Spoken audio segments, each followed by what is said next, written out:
It's okay. So, all right. So many of you have been to Israel, some of them more recently than others. You probably, and of course, I know that Jeanette, you were not able to walk up as much as you wanted to, but anybody, you know where the Dome of the Rock is at, correct? Yeah, you've been okay again. Well, after today, I'm just going to spoil all those experiences. Just thought I'd tell you that now. And so basically, there is a belief, and I'm going to detail it as best I can. What I'm putting into this lesson here was actually taught over 5 weeks back in 2013. So I obviously had to condense it down a little bit. And I'll leave some time for questions. I'll answer as much as I can after that. But there is belief that the Dome of the Rock is not built on the temple. That there is the temple was built and torn down completely a little bit south of there. So let's go through that. So does X marks the spot? For thousands of years, we believe the Dome of the Rock was built over the site of the second temple, but some believe that isn't true. In this lesson, we'll entertain the theory that the actual location for the last known temple was torn down in 70 AD. It's close, but not exactly where millions of visitors have been told. It is a controversial theory, but it does have a lot of evidence to make it plausible, and if correct, make rebuilding the third temple a lot easier than we were led to believe. So if it's built where David built it in the city of David, if it's built where we believe it really was, then it's nowhere close to the Dome of the Rock. And so we'll talk about that. And if that's true, they could start building tomorrow. So it's, I'm just telling you, it's a lot closer. And as I mentioned in previous classes, the closer these things fall into place, because we know there has to be a third temple for the Antichrist to desecrate it, the closer that thing gets to being built, well, that's the closer God's coming back, which should be a few amens.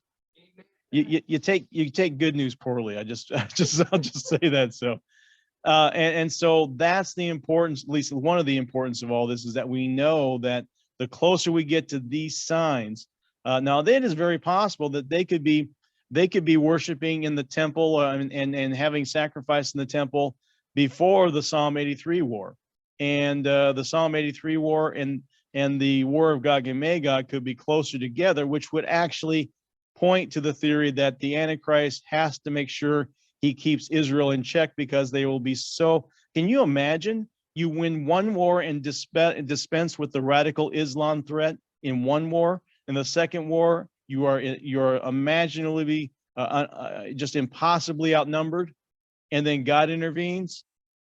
The Antichrist might say, you know, why let's let these guys go over here for a little bit. I'll deal with them later. So again, all these things could be happening. What I usually do is I tell you what I was believing growing up. I had an awful lot of prophecy teachers in my life. I can tell you a lot of this stuff is like, that's new. Didn't know about that. And this theory about the temple being in a different place is very recent, because they're only just now getting down to 30 years ago, we weren't talking about if King David existed. Now we're talking about where he existed, because the city of David was like, no, that didn't really exist. And the reason why they have to dig down a lot further is because, when Rome came in 70 AD, they tore down everything, not just the temple, but everything. Jerusalem was completely dismantled. And so there's not a lot to dig up. So, but now they're beginning to find out. They just found the Pool of Siloam. They just found that. So that always, all these, you read your Bible and all it just comes alive.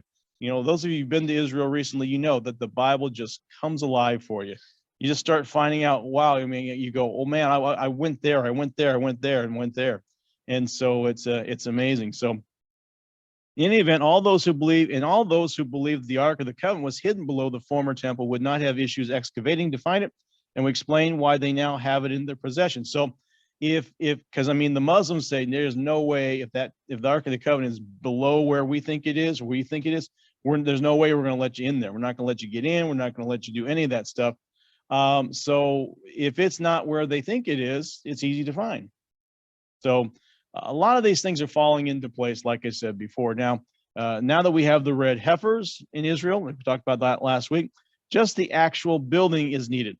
Could we then see the third temple built soon? The answer could surprise you. We start our journey with what the Romans did in 70 AD, and they actually destroyed what they did. Many think it was just the temple, but it may not be true. So in Matthew 34, that should be 24, 1 to 2, typos abound.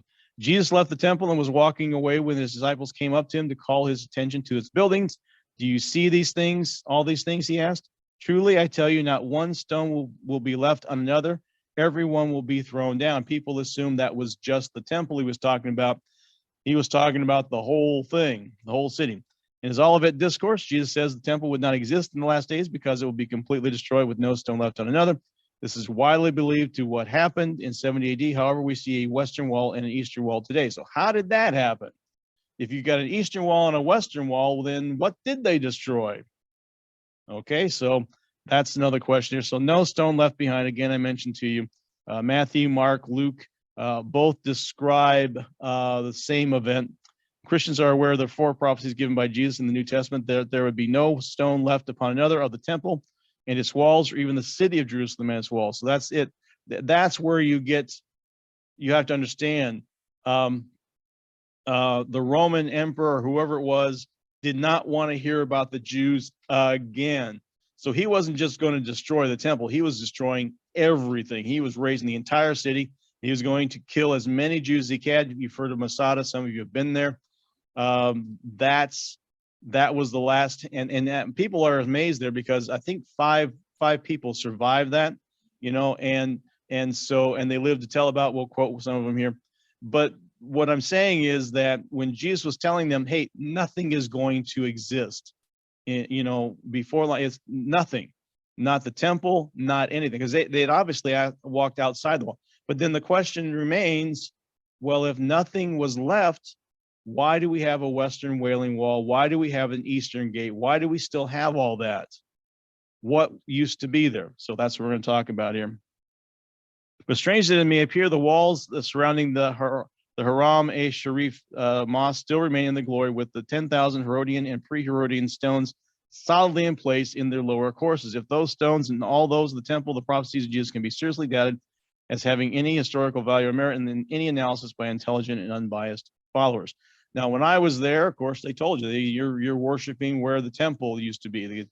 And yet, if you're doing that, why do you have all these walls there? Herod updated the temple. Now, some people talk about, it's the 4th temple, but I was probably going to deal with this next week, but in your count of the temples, the Jewish believers only count a destroyed temple if you couldn't sacrifice there. So there's only twice before that they could not sacrifice. But the temple that Herod built was just a remodel. So they never stopped doing sacrifices. So this 3rd temple is because between when it was destroyed in 70 AD and now, they've not been able to worship with sacrifice. So that's why this is the 3rd temple. In any event, get a little Greek here. It's all Greek to me. The Greek word Jesus used in his prophetic context to describe the temple and its buildings was the word hieron, which I'm sure I did not, did I get close? Hieron. There we go. I just don't get that inflection. Hieron. Yeah, there you go. I gotta get a little more Greek here. Eat a little more Greek yogurt or something. Anyway, the word temple that he said literally means sacred place, signifies the whole compass of the sacred enclosure with its porticos, courts, and other subordinate buildings, and should be carefully distinguished from the other word naos, also rendered temple, which means the temple itself, the holy place, the holy of holies. When we read, for instance, of Christ teaching in the temple, we must refer to one of the temple porches, the outer colonnades. So it is from the hieron, the court. Hieron. That's the Holy of Holies. Yeah. And in the Greek Orthodox churches, yeah. Right. Got it. So she's saying that in the Greek Orthodox Church, they have a separation between the holy and the holy holies. So the hieron, am I getting closer? Maybe I'll eventually get it sometime today. Did I pronounce naos correctly? She's just saying. Well, the H is silent. Maybe you should be silent too. I'm only meaning it so the class will go faster because this little banter between the two of us. Has anybody got a shovel? I think I could start digging my. No, it's too late. Too late, baby. It's just too late. Now, anyway, though, when we read, for instance, the Christ did that. So it is from the Iran, the court of the Gentiles, that Christ expels the money changers and cattle merchants. That's Vincent Word Studies there. So what was Jesus referring to? Now, the other place is in Luke 19. This is where he's on the Mount of Olives looking down. This is where he talks about how I would gather you as a hen gathers her chicks, kind of thing. He's looking down at the same place we're talking about. So those two, he mentions total destruction there when he's praying to God in this moment, and then he also mentions it when the disciples ask him in the Olivet Discourse.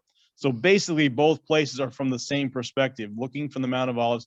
And those of you that have been there, you're up higher and you're looking down, and you got the Kidron Valley in between, and you got all this stuff.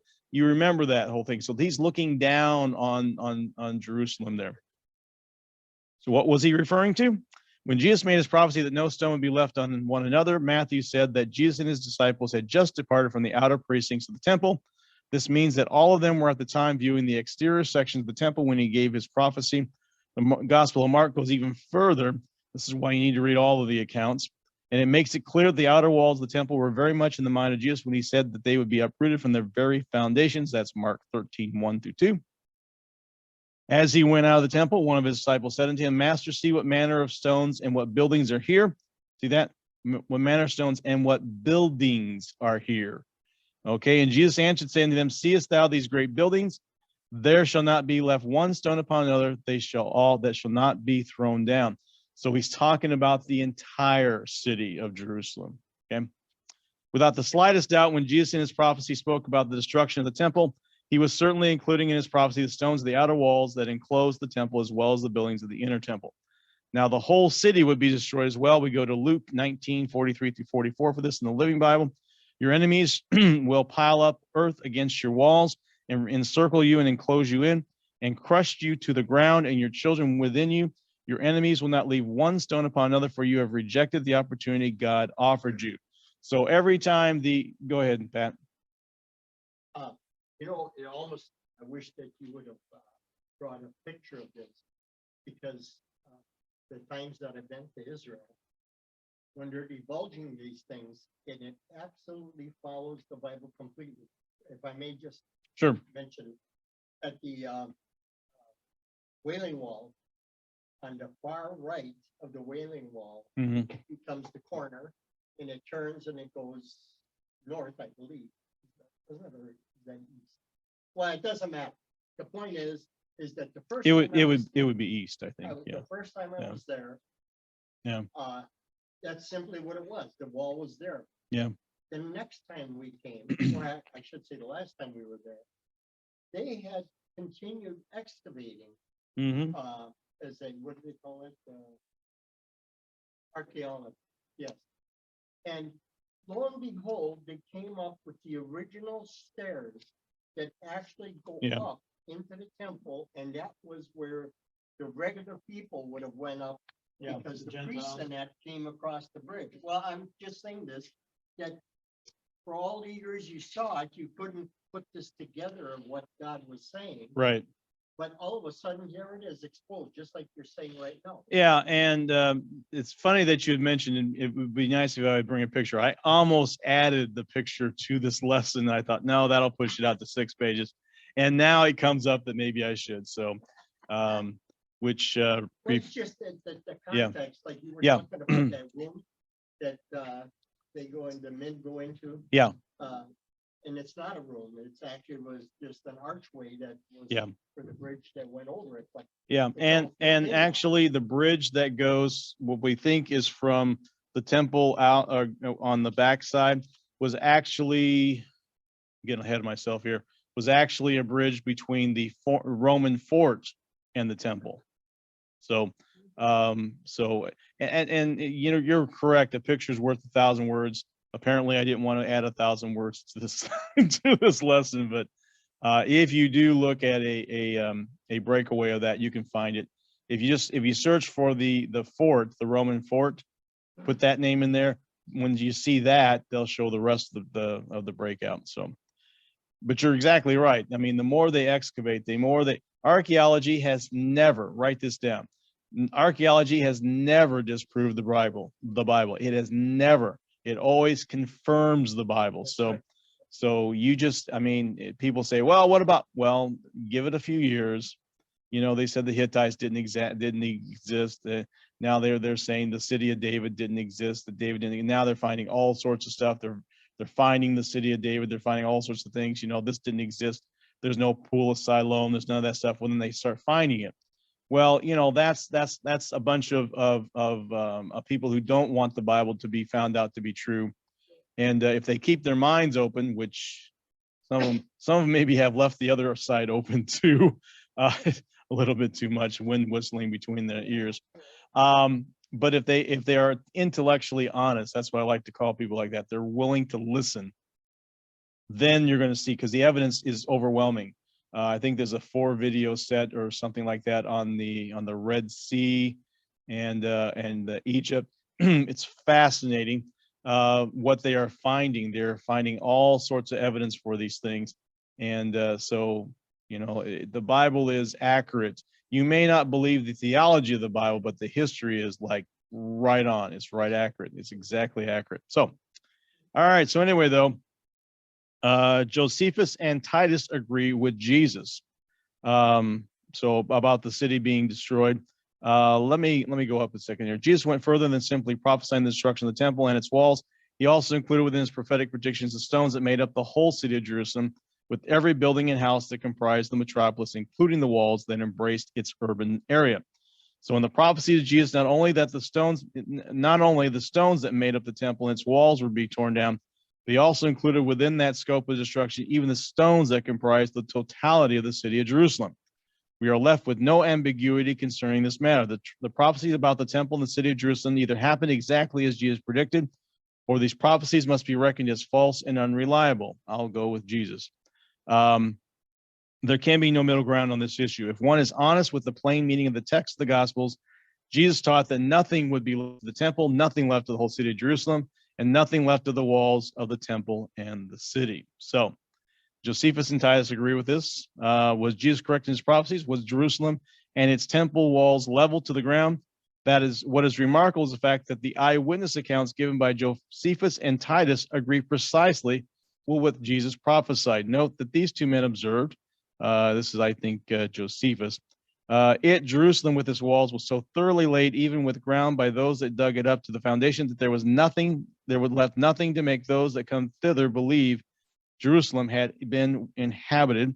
I think that may have been Titus, but here's what Josephus said. They had cut down all the trees that were in the country that adjoined the city, and that for 90 stadia around for about 10 miles, as I have already related, and truly the very view itself was a melancholy thing. Those places that were once adorned with trees and pleasant gardens were now become a desolate country in every way, and its trees were all cut down, nor could any foreigner that had been formerly seen Judea and the most beautiful suburbs of the city now saw it as a desert. But lament and mourn sadly at so great a change, for the war had laid all siege of beauty quite waste, nor if anyone had known the place before and had come upon it sudden now, he would have known it again. But though he were at the city itself, yet could he have inquired for it notwithstanding. So notwithstanding my butchering of that quote, I can just tell you what it basically means is they saw it before and they saw it after. Now there is, getting back to Masada here, there was another account after the destruction. Eleazar, the final Jewish commander at Masada, related 3 years after the war was finished at Jerusalem. He gives an eyewitness account of how Romans preserved Fort Antonia, the Haram, among the ruins. So what you think is the temple now is actually the Muslims building on top of the fort that was left, Fort Antonia. So like I said, if you go to a search and you search for Fort Antonia and look for the pictures, it'll show you the whole area, and it'll show you that. So basically the walls that are left. Now remember, now Herod had to work with the Romans. So he had to, whenever he did things, he had to run it by the Romans. And so they had a fort that was there, and that's where they had like the 10,000 troops that kept control in the area. And then the temple was off to the south. So you just have to understand that. And what you think are the walls are actually the walls of that fort that survived, because they kept the fort going for another 100 years. And so that's what you have to understand. Now, that may blow a lot of people's experiences. I've been to the Wailing Wall. I've taken pictures, all that stuff. I've been inside the Dome of the Rock, touched the rock inside there, all that kind of stuff. I've done all that. And now it's step back and go, well, that actually wasn't the same place, the right place. Does it really disappoint me? My pictures are really great. I got a picture of what everybody thought. But for me, I'm okay with that, because I'd rather have the truth and have prophecy being fulfilled in front of my eyes than have my memories be the thing I have to go by. But it's tough to do that. You know, you spend all this money to fly over there and get all these experiences, and then you find out that the pinnacle of what you wanted to see isn't where it's supposed to be. But I lay that aside, because I know what that means is that the prophecies of the tribulation, the prophecies of the rapture, the prophecy of the second coming are going to happen, and they can happen faster and more quickly than we thought before. I'll take that over my other sentimental memories. Okay, so, all right, back to Eliezer. And where is now that great city, Jerusalem, the metropolis of the Jewish nation, which was fortified by so many walls around? Where did I get? We had so many fortresses and large towers to defend it, which could hardly contain the instruments prepared for the war, and which had so many 10,000 of men to fight for it. Where is the city that was believed to have God himself inhabiting therein? It is now demolished to its very foundations, and hath nothing left but that monument of it preserved. I mean the camp of those, the Romans, that hath destroyed it, which still dwells upon its ruins. Some unfortunate old men also lie ashes upon the temple. The temple was left in total ruins. All of it had been burnt to ashes. And a few women are here preserved alive by the enemy for our bitter shame and reproach. So this is the guy who was the commander at Masada, looking down and saying, you know, hey, look, all that's left is that, you know, that idolatrous place, the people that kill it. All that's left is a memory of who did this. And it's quite easy to discover when one reads the accounts of the war was recorded by Josephus. The main military establishment in Jerusalem prior to the war was Fort Antonia, located to the north of the temple, which is now the Haram esh Sharif. So every time it says Haram esh Sharif, that's the dome of the mosque. Just want to know what that is. And now here's another thing that I think you need to point to as well. There had to be a source of water for the temple. And where is that source of water? That's what we're going to get into next. So the temple water, in Ezekiel 47:1, talking about the eventual temple. Afterward, he brought me again to the door of the house, and behold, waters issued out from under the threshold of the house eastward, where the forefront of those stood toward the east, and the waters came down from the right side of the house at the south side of the altar. In this passage, the prophet Ezekiel was shown the last day's temple, and he mentions waters coming out from under it. This is a key point of the theory, and the last day's temple site is not under the Dome of the Rock, as has been believed and taught for a very long time. So there's water needed for the priests. 2 centuries before the time of Herod, Orestes saw the spring water flowing through the temple, flushing out the blood from the sacrifices. The person who was editing the Qumran temple scrolls, that would be the Dead Sea Scrolls, he quoted the text that gives directions for establishing a place where priests could change their garments, bathe, and change into priestly garments before participating in the temple services. This place for bathing required flowing water with a canal to direct the bath water away into a drain and escaped into the ground. That's from one of the Dead Sea Scrolls. And then the mixture of blood and water was forbidden to be touched before it vanished into the drain because it had been defiled with blood. Rabbi said it would flow into the brook Kidron. The canal which drained the bath water away may have been the same canal that washed away the blood of the sacrifices. So where's that water coming from? It is clear from the literary testimony that there had to be water flowing through the temple area. It is also obvious that there was no such water available in the area of the Dome of the Rock, but there was also no spring on the top of the ridge in the city of David either. There was the huge spring of Siloam, which would be, well, I'll get to it, down in the Kidron Valley, but the temple was many meters away up on the top of the ridge where the city of David, located far above the springs of Siloam. How then did the water get to the temple area? Well, there is an answer to that question, and it was only found just recently. There is a shaft that still exists that goes straight up from the level of the spring to a platform area where it joins a tunnel that goes several meters horizontally to the west before it comes out of the ground. It's more of a siphon effect. I'll get into that in a second here. But what you had was a, I forget what they called it, but again, I probably should have put some pictures in here. But you had this water up here, and then it would empty out into an opening, and then it would go down, but it had like a U shape that went up like this and then came back out. And it's like a siphon effect. So once the water started going up, it would go down like that, and it would be very fast, very fast. So Simon says this would be Simon, one of the Messianic rebels that led the war for the Romans. At the end of the war between the Jews and the Romans, Simon, one of the Messianic rebels that had led the war against the Romans, by appearing out of the ground at the place where the temple had stood before it was destroyed, he appeared dressed in royal garments of white and purple to show that he claimed royalty. He wasn't. He demanded to see the top general. As a pretending king, he claimed royal respect.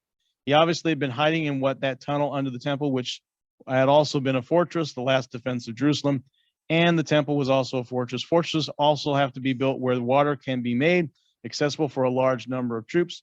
Fortresses such as Megiddo, Gezer, Hazor all have good water systems. It was no accident that the temple fortress at Zion was built in relationship to the spring of Siloam. So the Gihon spring is what we're talking about here, if you want to get another name for it. So David also refers to this water channel in 2 Samuel 5:8. On that day, David had said, anyone who conquers the Jebusites will have to use the water shaft to reach those lame and blind who are David's enemies. That is why they say the blind and lame will not enter the palace. The shaft was constructed originally to bring water up to the city by force.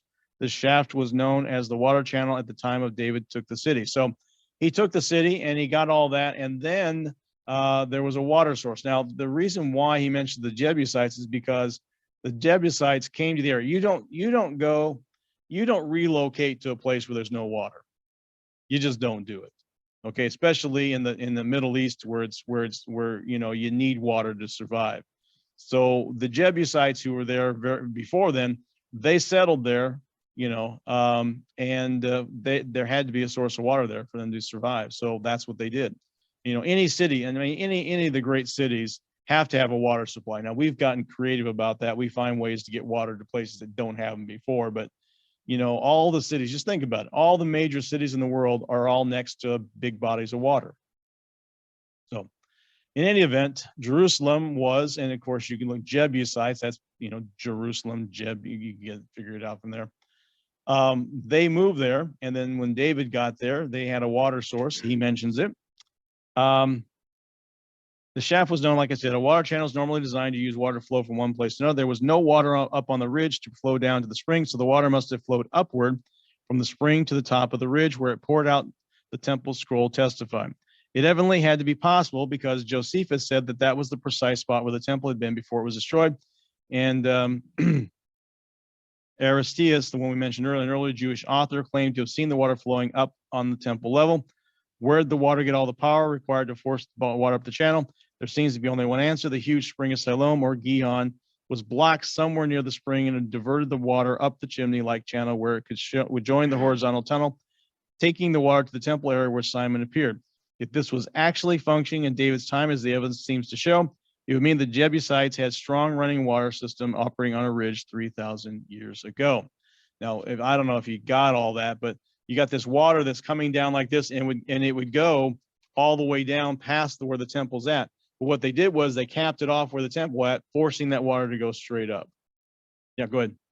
By me, last night on the Learning Channel, PBS or whatever it is, they had an article, not an article, but they had a program that showed what the Romans did over 2,000 years ago, and the Greeks, and the style. In fact, everything you're talking about is right here. And they were actually showing how water was taken. They got water to flow. Actually, I know one was 3 miles, and I believe the other one was 17 miles. but to run 17 miles with a aqueduct, I mean, Yeah. it's phenomenal, their knowledge of what they had and what they could do. And the temple, the fort that we're talking about here, excuse me, Antonia, there was no water naturally up there. Right. Okay, so they had to, and of course the Romans were, you know, like you said, they were masters of getting water where there was no way to get water. I think it's Caesarea. Did you know where you see those huge aqueducts on the shore there? That's just a testament. I mean, they're still there now. That's just a testament how much they knew about getting water where it wasn't normally. And they ran water. I don't know where they ran it from, because if you go there now, at the Dome of the Rock where it is now, there's no water coming up there naturally. They have to get it there. And yet here it talks about for the temple that it flowed in a strong path. So and you can actually, I think it's Hezekiah's tunnel, I think they call it. You can actually go down there, and this water was coming from a mountain, I think Mount Hebron, I think, right? So it was a cold water, so you can actually go there if you the tour guide that you have, or the tour that you have, you said, I want to go to these sections here. They have excavated it up to, I mean, 4 years ago. You can see that they found places. They found the places where the kings, the kings were anointed, all these places, and they're just now finding them. So it's amazing what you can see now, and they're just continuing to excavate more and more of these things. And it's good, because where they're excavating, the Muslims don't care about it. All they care about is their holy site. You know, do they know that the Jews know exactly where to rebuild, and it's not, and there's no political problems with it? Makes you wonder if maybe the key to the whole thing was the red heifers. Right. You know, excuse me. That might be exactly what was holding this whole thing up. And now, if you think about that, the red heifers have to be 2 years old in 1 day. And so they were 5 to 8 months when they were shipped from Texas over to Jerusalem or Israel, wherever they were raising them. So you do the time clock on that, you can figure out that they're really close. I think once they find a red heifer that fits all the criteria without defect, et cetera, well, there's nothing stopping them. They got the furniture. And if they have the Ark of the Covenant, game on. Amen. Okay, I'm just saying, I mean, and maybe they know this because, like I said last week, they're getting a high-speed rail system to go from the airport to the Temple Mount. So they're ready for people to show up in droves. I mean, I you know, apart from finding the Noah's Ark, I can't think of a single archaeological find that would turn the world on its head than finding the Ark of the Covenant. That's right. And and then now that may also be a reason why, because we're always looking for reasons for the Psalm 83 war. That might also be part of the reason why that may get started, because if they know they got the temple and they're doing and they've got the Ark of the Covenant, these people know their history, and well, I think they do too. Okay, and so they may say, hey, look, now they got the Ark of the Covenant. They are the darlings of the world. We can't have that. Go ahead, Deidre.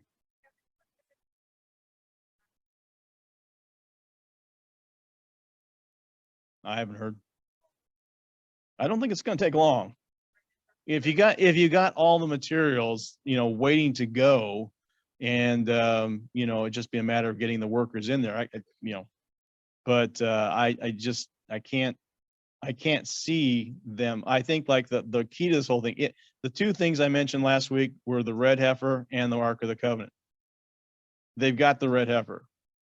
They probably have the Ark of the Covenant too, which means the whole Middle East can change as early as 2023. No. Yeah. Yeah. Right. So see, you're right, Chris, what she's saying there is that they don't have to have even the temple, the full temple complete before they can start having sacrifices. So yeah. So it's amazing how quickly, like I said before, you know, all that they couldn't do was get the red heifer for the purification. They have them now. And where did they get them? We talked about last week. Great state of Texas. So, go figure. It's just amazing to me. You know, when they're handing out the flyers to get all the Orthodox Jews on board for the technology of the rail, if you look at the handouts they have, it's a cartoonish kind of looking thing with this Hasidic Jews down there. But up in the upper corner, you see a temple. They know. They know. So, like I said before, I mean, if you want to give people a reason to not like Jerusalem and the Jews, and then this is like, I'm telling you, the evangelical world would be on fire. Catholics would be on fire. Can you imagine? That's billions of people that will suddenly go, I want to go there. I want to see this for myself. And just, I mean, it's just, I can't describe what I'm feeling. You know, it's like, that's how close we are. Amen. So it's like, it's just crazy. And then, you know, everything that points to the location. So let me get back to the location here, because I want to make that down here. I want to get to another spot as well. A very grounded logic. The puns do not stop. The topography and geography of Ezekiel's vision fit perfectly once it is recognized that the temple was closely associated with the spring of Siloam that provided all the water. He was very familiar with the geography. He would not have pictured a temple high on a dry hill north of the spring, where there could have been no water to flow down to the Dead Sea. Enoch also claimed to have seen the holy mountain, the stream that flowed underneath the mountain toward the south. Now, if you want to believe in the book of Enoch, that's what we're quoting here, 1 Enoch 26, 2-3. There is no such stream flowing underneath the platform of the Al-Aqsa Mosque and the Dome of the Rock. All one scholar could find was a sewage drain down the Tyropian Valley with no water running into the Dome of the Rock area. So, and then when the Romans put their fort there, they had to get water to go to it. So they figured out a way to get water up there, and you can see the path that they took. They did like miles and miles of I want to say ducks, but to get the water there, because they couldn't get it anywhere else. You know, so it's like, and like I said before, the Romans really wanted the Jews completely exterminated. They wanted no reason for them to be there. They caused all sorts of trouble for them. So when 70 AD, that's why they went as devastatingly getting rid of everything they could. They even went to the point where they changed the name of the city from Jerusalem to Palestine. That's where it came from. They didn't want anybody to recognize, they didn't want anybody to think that the Jews ever lived there. That's how thorough they wanted to get rid of it. That's how much they hated the Jews. And so that explains why Jesus said, you know, everything is going to be torn down. Okay, so now some people, I'm not going to go there. All right, you know, conclusions, which means nothing if you're a preacher. In conclusion means nothing. You're going to go for another 30 minutes. None of us was there to see all this happening. There may be some flaws in this conjectured reconstruction of events, but there are several points that all come together to indicate the location of the temple behind the spring. In addition to all the biblical testimony reported in the article, some of these are these points here. The testimony of Ezekiel indicating the water flowing out from the temple to the Dead Sea. Testimony of Aristeas and the temple scroll of the huge amount of water that flowed through the temple area to wash away the bath water and the blood from the sacrifices. The testimony of Tacitus and Enoch of the relationship of the flowing water to the temple, so both secular and biblical Jewish. The anointing of Solomon was at the spring of Gihon, because that was where the anointing oil was kept in the tent of meeting near the altar. And I was watching videos this week of somebody who's not even talking about, you know, this being, you know, prophetically. She was like taking a CBN reporter saying, here's where, and we're talking about here, Solomon, the anointing. She said, here's the spot where he was anointed. You can go there now. Crazy. And then, of course, the Josephus told of a hand-to-hand battle that took place between Antonia and the temple, and said that space was narrow for that purpose. It was only 600 feet. When he told that Simon appeared out of the ground at the very place where the temple had been, he provided still more specific information about the location of the temple. And then the last point, when attention is called to the water channel into which Siloam was hiding, it suggests that the way all the water was brought to the temple from the spring. These facts and conjectures provide possible answers to questions that have puzzled historians and archaeologists and even theologians for many years. So what about today? I think I got into that a whole lot just off the cuff here, but I'll give you a little bit to go on. As you can see, if the last temple was actually built to the south of where the current Dome of the Rock, then there is not a conflict with building again since they aren't on the same location. And if the Ark of the Covenant was hidden below the old temple site, it could be found without upsetting Muslims and their holy site. This will upset some who have visited what they believe was a holy site, and it is to the Muslims. And then what of the Western Wall where Jews and Christians alike leave petitions to God? What about all that? Well, let me tell you something. God is not limited. You know, he looks at the heart. So if you wanted to petition God, you could have put your notes anywhere. Put a post-it note on your mirror. That's as good as putting it in the Western Wall because God hears and sees it. Anyway, though, it is not necessary to have a spiritual experience at the exact site of the old temple, especially when you consider it will be built again. We also know that God makes all things new, as well as God not dwelling in a temple made by hands, but in our hearts, which we will explore in greater detail in our next lesson. So I got a little bit of house cleaning next week where I'm going to add, I'm going to answer a few questions about the millennial temple, and I'll deal with that. Go ahead, Jenny.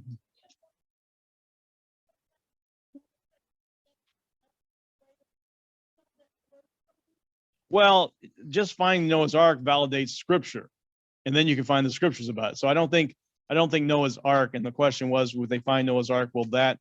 I think were you saying will that bring the end times faster? I don't think so. It's not mentioned in Scripture, but it sure will validate the rest of the Bible. So, yeah, go ahead.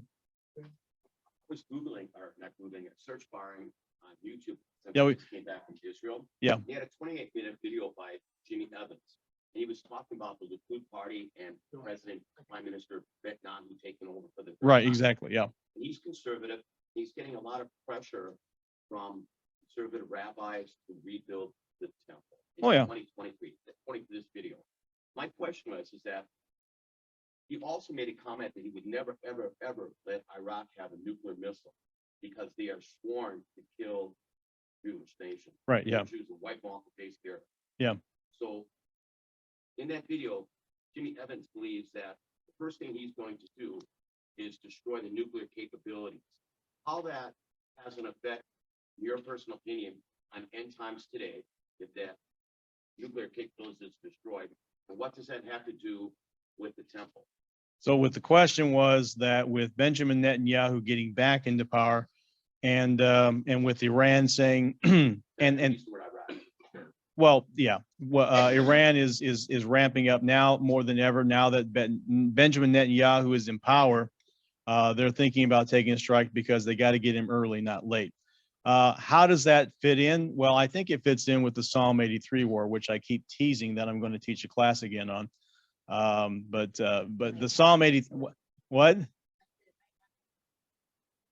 Hey, I'm telling you, if we want to talk in heaven about it, I'm fine with that. Okay, so next year in heaven. But to get to your question, if in the Psalm 83 war, Iran is attacked, but only the southern part where and if you go to the places where the Psalm 83 war says Iran is attacked, because Iran used to be, or Persia used to be divided into Edom and Iran, and the Edom part is mentioned in Psalm 83 war, which is part of southern Iraq, which just happens to be where their nuclear capacity is.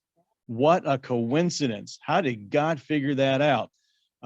Sarcasm be done, but I can tell you that. So if he's going to attack that is an evidence that the Psalm 83 war will take place, which will expand Israel's borders, which means that the conditions that the Gog and Magog war are going to fit, because in the Psalm 83 war, they have boundaries. In the Gog and Magog war, it's a land without fences and walls.